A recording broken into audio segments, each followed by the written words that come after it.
Assalamualaikum warahmatullahi wabarakatuh. Perkenalkan kami dari kelompok satu, yaitu kelompok inflasi. Yang terdiri dari saya, Andi Erekanov Fadila. Saya Dini Roswandi Siregar. Saya Andre Wibowo Wirayuda. Saya sama Farsus Minusi.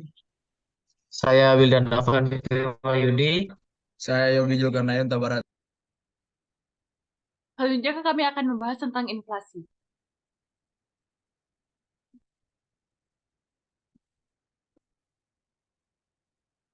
Yang pertama yaitu definisi dari inflasi, yang kedua yaitu jenis-jenis inflasi, yang ketiga penyebab terjadinya inflasi, yang keempat dampak yang akan terjadi jika inflasi terjadi, dan yang kelima bagaimana cara mengatasi inflasi.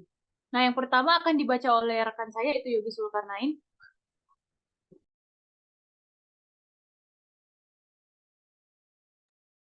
Definisi.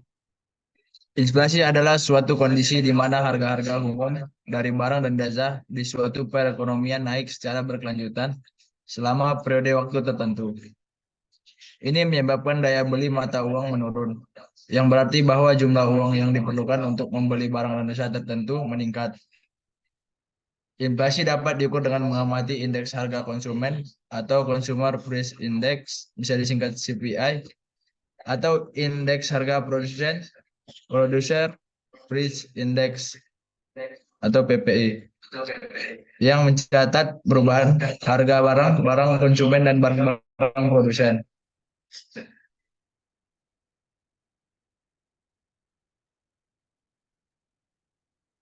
Yaitu jenis. Yang pertama adalah inflasi demand pull. Inflasi ini terjadi ketika permintaan konsumen atau investasi melebihi kapasitas produksi ekonomi.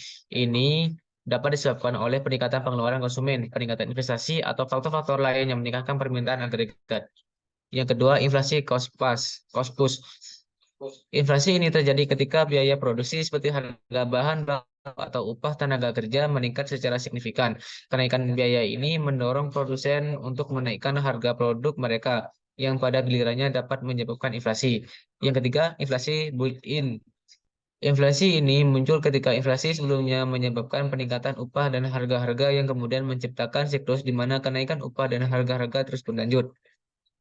Yang keempat, inflasi hibrida adalah dari inflasi demand pull dan cost push. Inflasi hibrida dapat dipicu oleh peningkatan permintaan dan biaya produksi yang meningkat secara bersamaan. Yang kelima, inflasi hibah. Inflasi ini terjadi ketika pemerintah mencetak uang tambahan atau memberikan subsidi besar-besaran yang menyebabkan kenaikan harga barang dan jasa. Yang keenam, inflasi hiperinflasi. Ini adalah jenis inflasi yang sangat tinggi dan tidak terkendali, biasanya melebihi 50% per bulan. Hiperinflasi sering terjadi ketika pemerintah mencetak uang dalam jumlah besar untuk membiayai defisit anggaran atau hutang negara. Yang ketujuh, inflasi terperinci. Terjadi ketika harga-harga sekelompok barang atau jasa tertentu mengalami kenaikan yang signifikan, sementara harga-harga barang lainnya tetap relatif stabil. Contohnya adalah inflasi makanan atau inflasi energi. Yang kedelapan, inflasi musiman. Inflasi musiman terkait dengan fluktuasi harga yang terjadi secara berkala sepanjang tahun, seperti kenaikan harga tiket pesawat selama musim liburan. Yang sembilan, inflasi galloping. Ini adalah inflasi yang sangat tinggi, tetapi tidak seburuk hiperinflasi. Inflasi galloping dapat mencapai puluhan hingga ratusan persen per tahun. Yang ke-10, inflasi tersembunyi. Inflasi ini terjadi ketika harga-harga barang dan jasa meningkat, tetapi konsumen tidak secara langsung merasakannya karena ukuran kualitas atau kuantitas produk juga berubah.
Ada beberapa penyebab inflasi, dan inflasi dapat terjadi karena faktor-faktor yang kompleks. Berikut adalah beberapa penyebab umum inflasi. Yang pertama, permintaan agregat tinggi. Mas, ini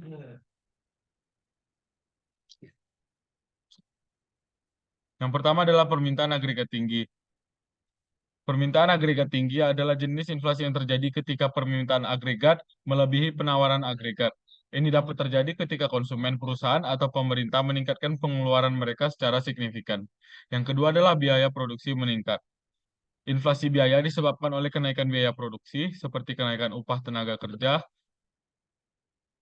harga bahan baku, atau biaya produksi lainnya. Produsen mungkin akan menaikkan harga produk mereka untuk menutupi kenaikan biaya ini. Yang ketiga adalah inflasi struktural. Inflasi struktural terjadi karena masalah dalam struktur perekonomian, seperti monopoli, oligopoli, atau regulasi yang buruk. Ini dapat mengakibatkan produsen memiliki kontrol yang lebih besar atas harga yang ada pada gilirannya, dapat menyebabkan kenaikan harga. Yang keempat adalah inflasi moneter. Inflasi moneter terjadi ketika jumlah uang yang beredar dalam perekonomian meningkat secara signifikan. Peningkatan kuantitas uang ini bisa terjadi karena pemerintah mencetak lebih banyak uang atau karena peningkatan dalam pinjaman bank kepada masyarakat. Yang kelima adalah inflasi ekspektasi. Ketika masyarakat dan perusahaan mengharapkan inflasi, mereka mungkin menaikkan harga dan upah mereka untuk mengimbangi kenaikan yang diharapkan. Ini dapat menciptakan spiral inflasi di mana harga terus naik. Yang keenam adalah inflasi internasional. Perubahan dalam nilai tukar mata uang, fluktuasi harga komoditas global, atau peristiwa internasional lainnya dapat mempengaruhi harga barang impor dan ekspor, yang pada gilirannya dapat mempengaruhi tingkat inflasi dalam suatu negara. Yang ketujuh adalah inflasi kejutan. Inflasi kejutan terjadi ketika peristiwa tak terduga seperti bencana alam, perang, atau perubahan besar dalam pasokan energi mempengaruhi harga secara signifikan. Penting untuk diingat bahwasannya inflasi dapat memiliki berbagai tingkat dan dampak, dan dapat memiliki penyebab yang berbeda-beda dalam berbagai situasi ekonomi tertentu. Bank sentral biasanya bertanggung jawab untuk mengawasi inflasi dan mengambil tindakan kebijakan untuk menjaga stabilitas harga dan pertumbuhan ekonomi yang seimbang.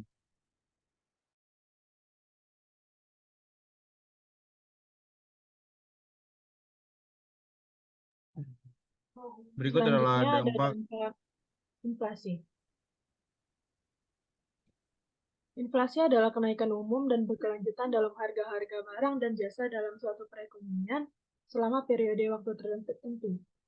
Dampak inflasi terhadap perekonomian dapat bervariasi, bergantung pada sejauh mana inflasi itu sendiri dan sejauh mana perekonomian memiliki cara untuk menangani dampak-dampak tersebut. Berikut adalah beberapa dampak inflasi terhadap perekonomian. Yang pertama, pemburukan kekuatan beli. Inflasi yang tinggi dapat mengurangi daya beli konsumen. Ketika harga-harga naik, uang mereka tidak lagi memiliki daya beli yang sama, dan ini dapat mengurangi tingkat konsumsi. Hal ini dapat mempengaruhi bisnis karena penurunan permintaan dan mengurangi penjualan dan laba. Kemudian selanjutnya ketidakpastian. Inflasi yang tidak terkendali dapat menciptakan ketidakpastian ekonomi. Bisnis sulit untuk merencanakan investasi dan pengeluaran jangka panjang ketika mereka tidak dapat memprediksi perubahan harga dengan baik. Kemudian yang ketiga ada penyimpangan alokasi sumber daya. Inflasi yang tinggi dapat menyebabkan penyimpanan dalam alokasi sumber daya ekonomi.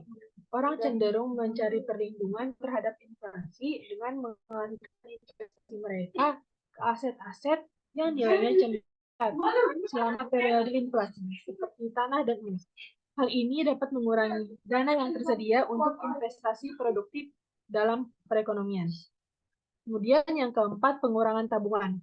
Inflasi yang tinggi dapat mengurangi nilai uang dalam rekening tabungan dan investasi dengan tingkat bunga yang tetap. Karena daya beli uang menurun, ini dapat mengurangi insentif. Kemudian yang kelima, pengurangan pada pasar tenaga kerja.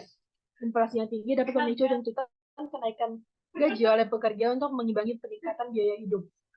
Kemudian yang keenam, pengaruh pada neraca perdagangan. Inflasi dapat memengaruhi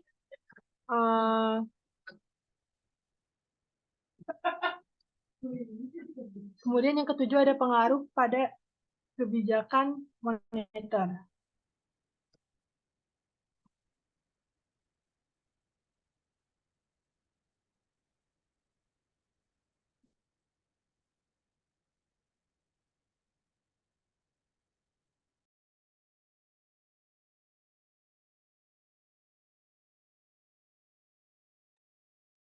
Berikut adalah cara mengatasi inflasi. Yang pertama adalah kebijakan moneter, di mana bank sentral suatu negara dapat mengatur suku bunga untuk mengendalikan inflasi. Kebijakan moneter ketat dengan menaikkan suku bunga dan juga mengurangi pengeluaran dan membatasi pertumbuhan ekonomi yang pada gilirannya dapat membantu mengurangi inflasi. Yang kedua, kebijakan fiskal. Pemerintah dapat mengurangi pengeluaran publik atau meningkatkan pajak untuk mengendalikan inflasi.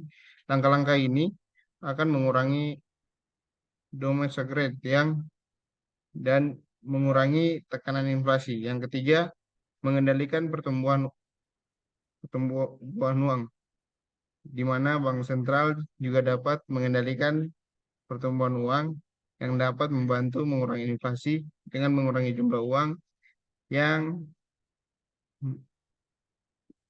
meredam tekanan inflasi dapat dikurangi. Yang keempat, stabilitas harga. Stabilitas harga komunitas inflasi sering dipicu oleh kenaikan harga komunitas tertentu seperti minyak bumi. Pemerintah dapat mencoba mengurangi dampak ini dengan merencanakan cadangan komunitas dan juga mengurangi ketergantungan pada impor. Yang kelima, reformasi struktural. Peningkatan efisiensi ekonomi melalui reformasi struktural dapat membantu mengendalikan inflasi dan juga ini termasuk dalam reformasi di sektor-sektor seperti pertanian dan regulasi bisnis. Yang keenam, pengawasan pasar. Memastikan tidak ada praktik monopoli ataupun manipulasi harga di pasar dapat membantu mengurangi inflasi yang disebabkan oleh kelakuan atau kenaikan harga yang tidak wajar. Yang ketujuh, edukasi publik. Edukasi publik tentang inflasi dan kebijakan pemerintah. Untuk mengatasi inflasi dapat membantu masyarakat dalam memahami dampak inflasi dan juga cara mengatasi masalah ini. Pendapatan